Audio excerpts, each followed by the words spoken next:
नमस्कार, स्वागत आहे तुमचं मोरे ताईंच्या रेसिपी या YouTube चॅनल मध्ये।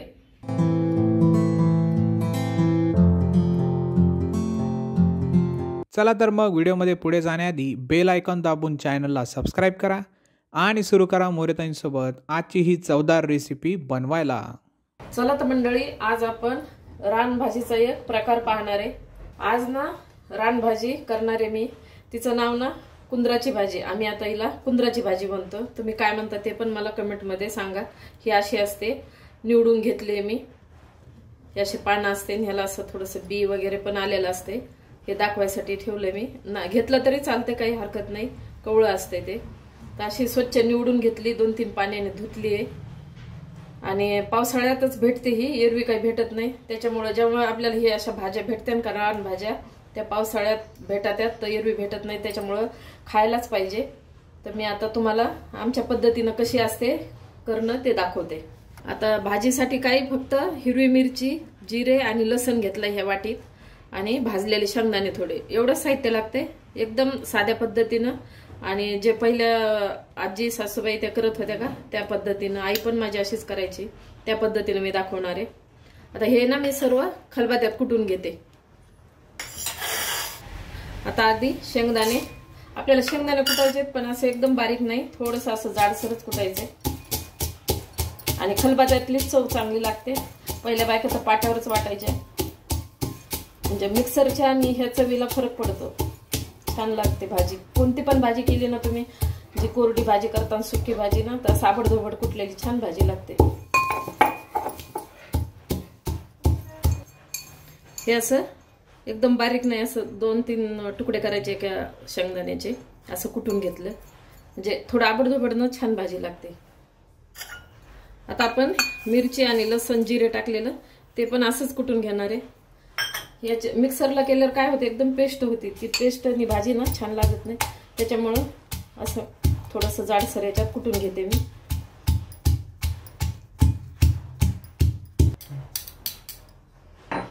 मिरची पण आपण अशी बारीक नाहीच आहे, अशी जाडसरच कुटून घ्यायची। लसण थोडा जास्त टाकला मी, छान लागते हिरव्या अशा भाज्यामध्ये लसण जिरे चांगले टाकलेले।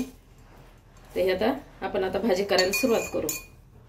आता आपण गॅस पेटवून कढई ठेवले, तेल टाकू, थोडंसंच टाकायचं तेल, पण आपलं मिरचीचं वाटण आहे का ते थोडंसं परतेपर्यंत। तेल गरम झालेलं आहे, आपण आता मोहरी टाकू।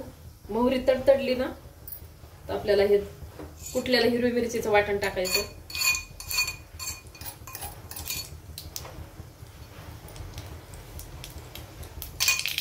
आता आपण हिरवी मिरची टाकून घेऊ।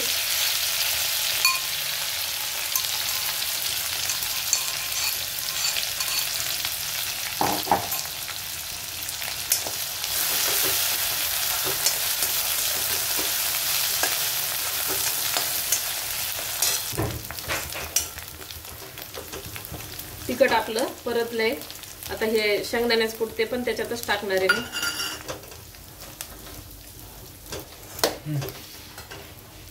चवीनुसार आपण मीठ टाकून घेऊ।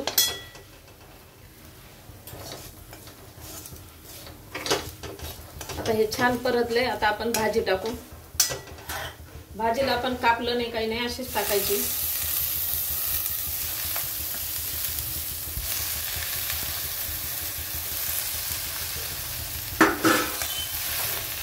कमी गॅसवर हिला असं खालीवर करून घ्यायचं ना, तर तिखट आणि मीठ आणि त्यांनी ना पाणी सुटतं लगेच, आणि त्याच्यामध्येच आपली भाजी शिजून जाते।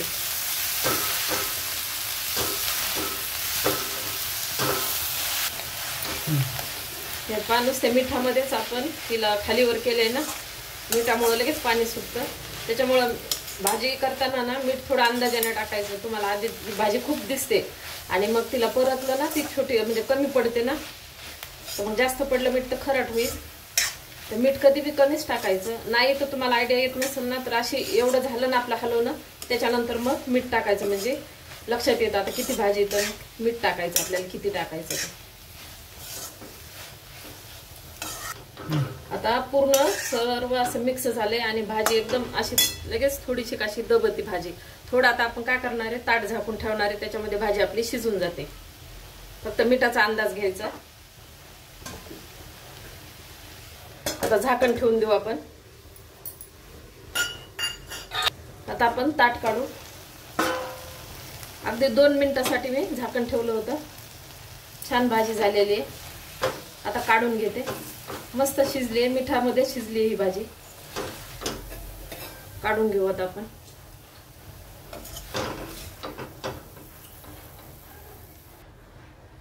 अशा प्रकारे कुंद्राची सुक्की भाजी तयार आहे. एकदा नक्की ट्राय करा आणि कमेंटमध्ये कळवा.